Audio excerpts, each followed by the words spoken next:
আল্লাহর দেওয়া এই একটা চোখের আপনি নেয়ামতের শুকরিয়া আদায় আজীবন সারা জীবন করতে পারবেন না।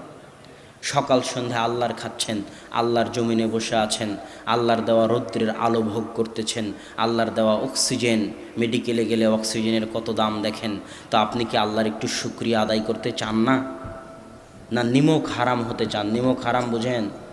যার খায় তার গুণ গায় না, তাকে কি বলে? নিমক হারাম। মানুষ বড় নিমক হারাম। মানুষ যার খায় তার গুণ গায় না।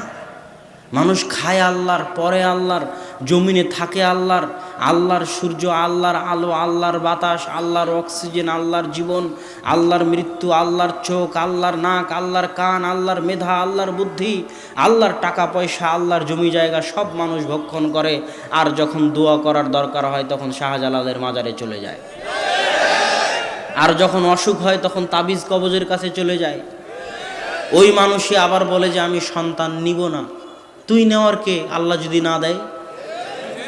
সম্মানিত উপস্থিতি, এই জন্য মানুষ বড় নিমক হারাম। মানুষের উচিত শুকর গুজার হওয়া।